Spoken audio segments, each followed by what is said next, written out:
नमस्कार दोस्तों, education with triple S channel में आपका बहुत बहुत स्वागत है। हार्दिक स्वागत है, मोस्ट वेलकम है। इस वीडियो में हम जानेंगे अध्याय 11 ज्यामितीय आकृतियों में समरूपता सीजी मैथ क्लास 10 ओके। प्रश्नावली 5 का 6 से 10 तक के प्रश्नों का हल हम जानने वाले हैं। बहुत ही सरल और आसान तरीका से जानने वाले हैं। बस आप वीडियो पर बने रहिएगा और यदि वीडियो अच्छा लगता है तो वीडियो को लाइक और सब्सक्राइब अवश्य कर दीजिएगा। तो चलिए हम आपका समय टाइम न लेते हुए बताना प्रारंभ करते हैं ओके। छठवां नंबर क्वेश्चन देखिए कि यदि दिए गए चित्र में ओ आर डैश बराबर ओके, ओ आर डैश बराबर क्या है, टू इंटू ओ आर है, ओ एस डैश बराबर 2 इंटू ओ एस है और ओ टी डैश बराबर 2 ओ टी दिया हुआ है ओके। चित्र में दिया हुआ है। सिद्ध कीजिए कि त्रिभुज आर एस टी समरूप किसे होगा, त्रिभुज आर डैश एस डैश और टी डैश के समरूप होगा। तो चलिए हम इसको हल करते हैं। सबसे पहले इसमें लिखते हैं दिया है, इस तरह से आकृति दिया हुआ है ओके। किताब में बना हुआ है चित्र, जो बना हुआ है वही चीज़ हम यहाँ पे बनाए हैं, कोई नया काम नहीं किए हैं। तो दिया है ओ आर डैश बराबर 2 ओ आर तथा ओ एस डैश बराबर 2 O S, O T dash बराबर 2 ओ टी दिया हुआ है। आ रहा है समझ में। सिद्ध करना है हमको त्रिभुज आर एस टी, त्रिभुज मतलब छोटा त्रिभुज और बड़ा त्रिभुज को हमको समरूप सिद्ध करना है। तो त्रिभुज आर एस टी समरूप त्रिभुज आर डैश यस डैश और टी डैश हमको प्रूव करना है। उत्पत्ति हम क्या करेंगे, देखिए आर और यस, देखिए आर और यस, ओ आर मतलब O dash R okay, O R dash तथा ओ एस डैश के क्या है, मध्य बिंदु हैं, ठीक है ना। जो आर और यस हैं इसका मध्य बिंदु यस है और ओ आर डैश का मध्य बिंदु क्या है, आर है। इतना दिया हुआ है। जब मध्य बिंदु दिया हुआ है तो आर एस समांतर क्या हो जाएगा, आर एस समांतर क्या हो जाएगा, आर डैश और यस क्या हो जाएगा, समांतर हो जाएगा ओके। इसी प्रकार इसमें भी सब क्या हो जाएगा, समांतर। आर टी के समांतर आर डैश टी डैश हो जाएगा और यस टी के समांतर क्या हो जाएगा, यस डैश और टी डैश क्या हो जाएगा, समांतर हो जाएगा। जब समांतर हो जाते हैं तो कोण भी क्या हो जाते हैं, बराबर हो जाते हैं। आ रहा है समझ में। जैसे जैसे ध्यान से देखिए क्या लिखेंगे, कोण आर टी एस, कोण आर टी एस, देखिए आर टी एस कौन है, आर टी एस मतलब ए वाला कोण ओके। आ रहा है समझ में। बराबर क्या हो जाएगा, कोण R dash T dash S okay, मतलब ए वाला कोण R dash T dash S, मतलब ये क्या कोण क्या हो जाएंगे, बराबर हो जाएंगे। यानी संगत कोण क्या होते हैं, बराबर हो जाएंगे। इसलिए यहाँ पे एंगल ए लिख लिए हैं। इसी प्रकार आर एस टी देखिए, अब आर एस टी मतलब ए वाला कोण, आर एस टी मतलब ए वाला कोण हो जाएगा बराबर। बराबर क्या हो जाएगा, कोण आर डैश यस डैश और टी डैश, ये वाला कोण आपस में क्या हो जाएंगे, बराबर, क्योंकि समांतर रेखाएं हैं ओके। ए इसका समांतर ए है और इसका समांतर ए है और इसका समांतर ए है। इस प्रकार हम लिख सकते हैं कोण आर एस टी बराबर कोण R dash S dash T dash बराबर संगत कोण लिख सकते हैं और बराबर होते हैं। जब सब क्या है, सब बराबर हो गए, संगत कोण दूठे बराबर, ए क्या है, समरूप है। इसलिए हम लिख सकते हैं कि त्रिभुज आर एस टी मतलब छोटा वाला त्रिभुज समरूप क्या हो जाएगा, त्रिभुज R dash S dash T dash इति सीधम ओके। आ रहा समझ में। यही चीज़ हमको प्रूव करना था ओके। आ गया समझ में। इस प्रकार से आप क्या कर सकते हैं, सिद्ध कर सकते हैं ओके। सातवां क्वेश्चन देखिए, एक त्रिभुज एबीसी में जिसमें सी समकोण है, भुजाओं सी और सी बी पर क्रमशः बिंदु डी और ई स्थित है। सिद्ध कीजिए कि ए ई का स्क्वायर प्लस बी डी का स्क्वायर बराबर ए बी का स्क्वायर प्लस डी ई का स्क्वायर। तो चलिए हम इसको हल करते हैं। सातवां का हल देखेंगे। इसमें हम सबसे पहले दिया है त्रिभुज ए बी सी ओके, तथा जिसमें सी क्या है, समकोण है, 90 अंश है, इतना दिया हुआ है ओके। भुजाओं सी ए और सी बी पर, भुजाओं सी ए और सी बी पर बिंदु कौन कौन है, डी और ई क्रमशः स्थित है, ठीक है। डी है और यहाँ पे ई क्या है, क्रमशः स्थित है ओके। सिद्ध करना हमको क्या है, ए ई का स्क्वायर ओके, ए ई का स्क्वायर प्लस बी डी का स्क्वायर बराबर सिद्ध करना है ए बी का स्क्वायर प्लस डी ई का स्क्वायर हमको प्रूव करना है। तो सबसे पहले हम इसमें क्या करेंगे, समकोण त्रिभुज ए बी सी में लेंगे, ठीक है ना। समकोण त्रिभुज ए बी सी में लेंगे, समकोण त्रिभुज ए बी सी में लेंगे। क्या हो जाएगा, ए सी का स्क्वायर, देखिए ए सी देखिए लंब है, ये क्या है, आधार है, ये क्या है, कर्ण है। तो हम जानते हैं कर्ण का स्क्वायर बराबर क्या होता है, लंब का स्क्वायर प्लस आधार का स्क्वायर। इसमें ए सी का स्क्वायर प्लस सी बी का स्क्वायर बराबर क्या हो जाएगा, ए बी के स्क्वायर, क्योंकि ए बी क्या है, इसमें कर्ण है। समीकरण नंबर इसको 1 मान लेंगे। इसी प्रकार समकोण त्रिभुज किस में लेंगे, डी सी ई में लेंगे, ठीक है ना। समकोण त्रिभुज डी सी ई में, ओके, क्या लेंगे, डी सी ई में लेंगे, डी सी ए में लेंगे। इसमें क्या हो जाएगा, ये लंब हो जाएगा, ये वाला धार हो जाएगा, ये क्या हो जाएगा, कड़ हो जाएगा। यानी कि डी सी का स्क्वायर प्लस सी ई का स्क्वायर बराबर लिख सकते हैं हम डी ई का स्क्वायर, मतलब कड़ का स्क्वायर बराबर लंब का स्क्वायर प्लस धार का। इसको समीकरण नंबर क्या मान लेंगे, 2 मान लेंगे। अब समकोण त्रिभुज क्या लेंगे, समकोण त्रिभुज बी डी सी में, ध्यान से देखिए, बी डी सी में, समकोण त्रिभुज बी डी सी में क्या हो जाएगा, डी सी का स्क्वायर प्लस क्या हो जाएगा, सी बी का स्क्वायर बराबर क्या हो जाएगा, बी डी का स्क्वायर। आ रहा समझ में, तो बी डी का स्क्वायर बराबर हम लिख सकते हैं डी सी का स्क्वायर प्लस सी का स्क्वायर, समीकरण नंबर 3। इसी प्रकार समकोण त्रिभुज ए सी ई में, ओके, समकोण त्रिभुज ए सी ई में देखिए 4 समकोण त्रिभुज इसमें बन रहा है। चौथा नंबर क्या है, ए सी ई में, तो हम ए ई का देखिए, ई क्या हो जाएगा, कड़ हो जाएगा, ई लंब हो जाएगा, ई क्या हो जाएगा, आधार हो जाएगा। तो ए ई का स्क्वायर बराबर लिख सकते हैं हम ए सी का स्क्वायर प्लस सी ई का स्क्वायर। इसको हम समीकरण नंबर क्या मान लेंगे, 4। अब क्या करेंगे, समीकरण 3 में समीकरण को 4 को जोड़ देंगे। तो समीकरण 3 यहाँ पे कौन है बताइए, बी डी का स्क्वायर, मतलब इसका बायां पक्ष जोड़ेंगे तो बी डी का स्क्वायर प्लस क्या हो जाएगा, ए का स्क्वायर, और दायां पक्ष यहाँ पे जोड़ देंगे, डी सी का स्क्वायर प्लस सी बी का स्क्वायर प्लस ए सी का स्क्वायर प्लस सी ई का स्क्वायर कर देंगे, ठीक है ना। अब ध्यान से देखिए जरा, इसको हम लिख सकते हैं कितना, देखिए बी डी का स्क्वायर है, ये है कितना है यहाँ पे बताइए, बी डी का स्क्वायर है ही है, बी डी का स्क्वायर है ही है, ओके। यहाँ पे बी डी का स्क्वायर बराबर लिख सकते हैं ए ई का स्क्वायर, ओके। अब ध्यान से देखिए, सी बी और ए सी किसका मान है, ए बी का स्क्वायर। तो यहाँ पे हम क्या रख लेंगे, ए बी का स्क्वायर प्लस डी सी और सी ई किसका मान है, डी ई का स्क्वायर। आ गया समझ में, इतना हम लिख लेंगे, आ रहा है समझ में, ओके। मतलब इसका जो वैल्यू है समीकरण 1 में दिया हुआ है सी बी का स्क्वायर प्लस ए सी का स्क्वायर का, तो इसको हम लिख सकते हैं ए बी का स्क्वायर, इसको यहाँ कर दिए, और डी सी का स्क्वायर प्लस सी ई का स्क्वायर समीकरण नंबर 2 में दिया है। देखिए डी सी का स्क्वायर प्लस सी ई का स्क्वायर को हम लिख सकते हैं डी ई का स्क्वायर, इतना कर लेंगे। हमको प्रूव करना क्या है, ए ई का स्क्वायर प्लस बी डी का स्क्वायर बराबर ए बी का स्क्वायर प्लस डी ई का स्क्वायर प्रूव करना है। तो इसको हम ए ई को पहले लिख लेंगे, क्या करेंगे, ए ई को पहले लिख ले रहे हैं, ए ई का स्क्वायर प्लस क्या हो जाएगा, बी डी का स्क्वायर बराबर क्या हो जाएगा बताइए, ए बी का स्क्वायर प्लस क्या हो जाएगा, डी ई का स्क्वायर। यही चीज़ हमको क्या करना था, प्रूव करना था, क्या करना था, प्रूव करना था, ओके। इस प्रकार से क्या हो गया, ये सिद्ध हो गया, ओके। 8वां नंबर क्वेश्चन देखिए कि त्रिभुज ए सी बी में कोण ए सी बी बराबर कितना है, 90 अंश है, तथा सी डी लंब ए बी है। सिद्ध कीजिए कि बी सी का स्क्वायर बटे ए सी का स्क्वायर बटे बी डी बटा ए डी। तो चलिए हम इसको हल करते हैं।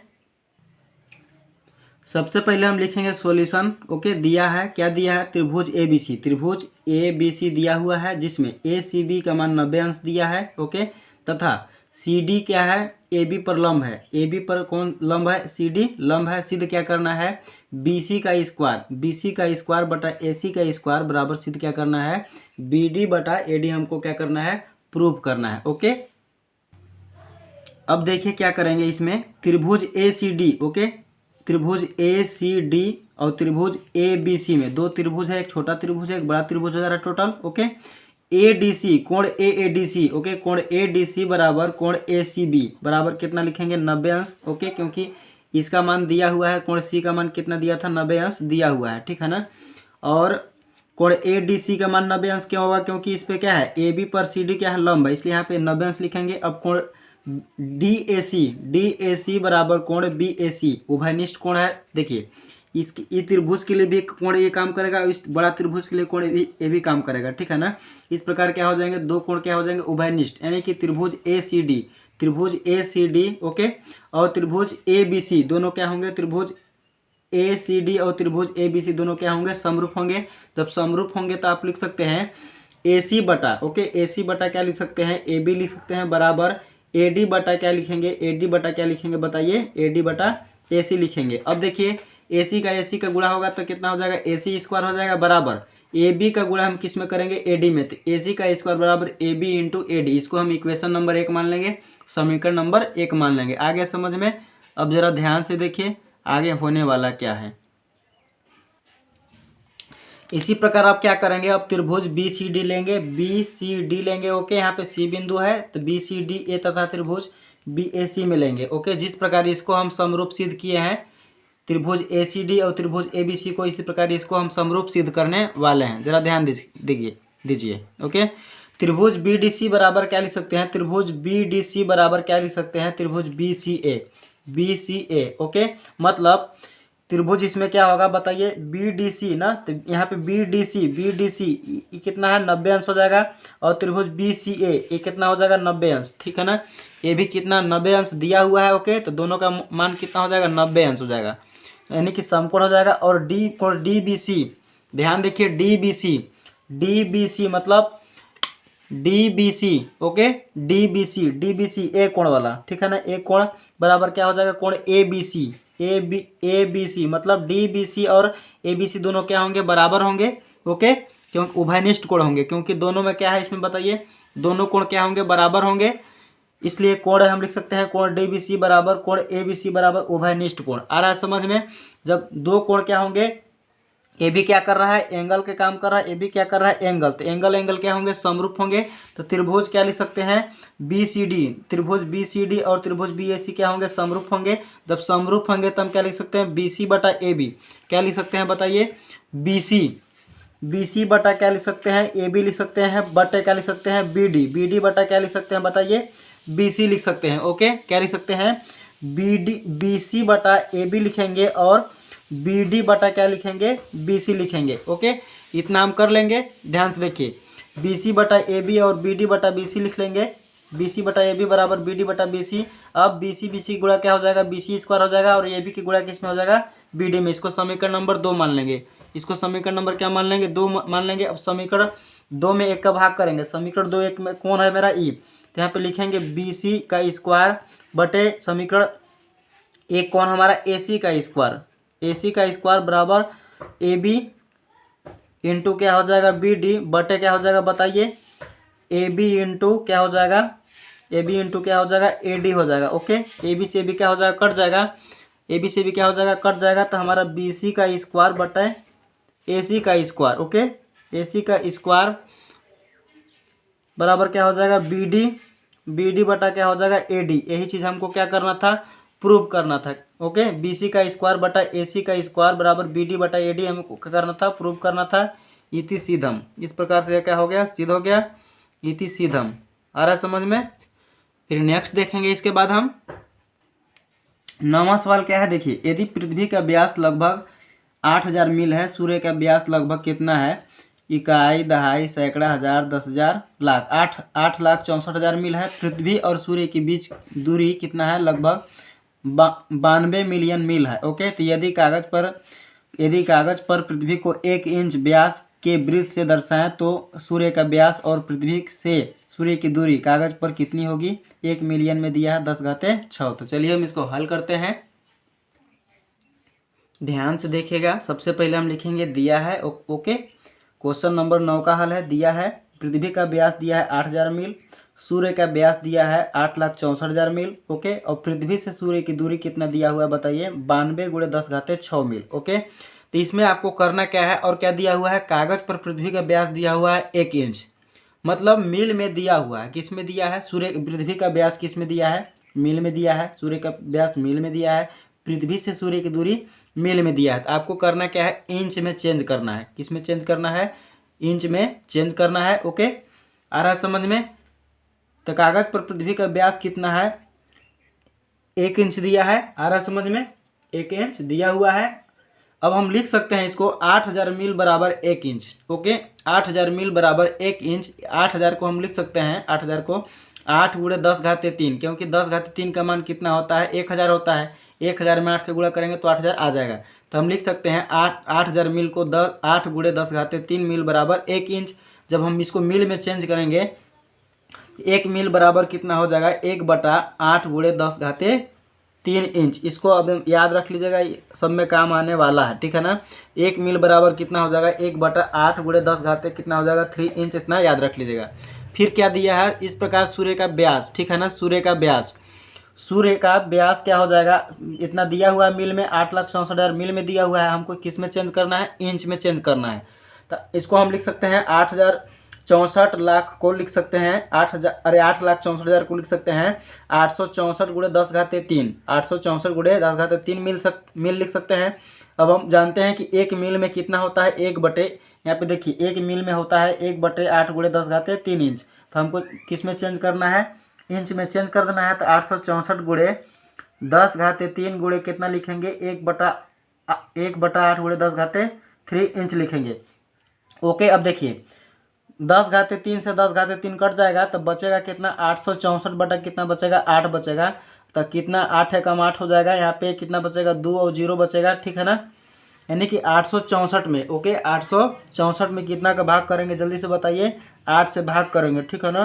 कितना से भाग करेंगे, 8 से भाग करेंगे। ओके, 8 है कम 8 हो जाएगा। ओके, जब भाग करेंगे तो अब फिर 0 पर ले जाएंगे, फिर 8 8 64, मतलब 864 में जब 8 का भाग देंगे तो कितना आएगा, 164, अरे 108 इंच आएगा। 864 में जब हम 8 का भाग करेंगे तो कितना आ जाएगा, 108, और इंच में चेंज हो जाएगा। इसी प्रकार पृथ्वी से सूर्य की दूरी दिया हुआ है 92 गुणे कितना, 10⁻6 मील दिया हुआ है। तब हमको किस में चेंज करना है, इंच में चेंज करना है। हम जानते हैं कि 1 मील बराबर कितना इंच होता है, 1/8 गुणे 10⁻3 इंच होता है। तब 92 गुणे 10⁻6 गुणे 1/8 गुणे 10⁻3 इंच लिख लेंगे।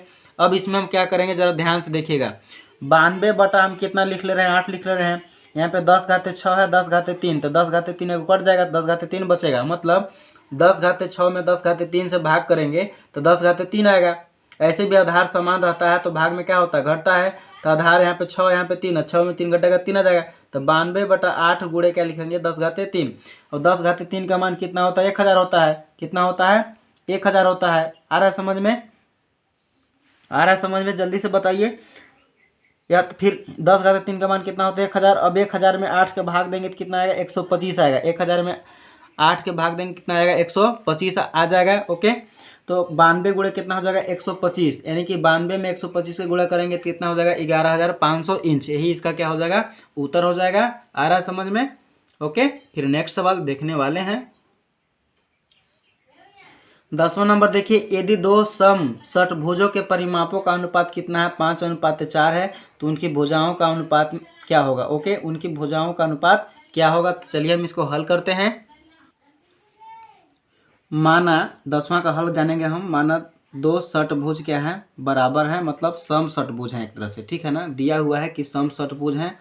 ओके, इनके परिमाप का अनुपात कितना दिया है, 5:4 दिया है। तो पहला समषटभुज के भुजा मान लेंगे ABCDEF मान लेंगे। दूसरा समषटभुज के भुजा मान लेंगे PQR XYZ मान लेंगे। दोनों के भुजाओं का क्या करेंगे, अनुपात निकालेंगे। मतलब AB + BC + CD + DE + EF + FA बटा PQ + QR + RX + 1 2 3 4 5। ओके, एक और इसमें लिखाएगा, एक ठे क्या हो जाएगा बताइए, PQ QR RX हो गया, फिर RX हो गया, फिर XY हो गया, YZ हो गया, फिर क्या करेंगे बताइए, ZP हो जाएगा। एक क्या हो जाएगा बताइए, ZP हो जाएगा। मतलब ऊपर भी 6 भुजा रहेगा, नीचे भी 6 भुजा रहेगा, और दोनों का अनुपात कितना है, 5/4।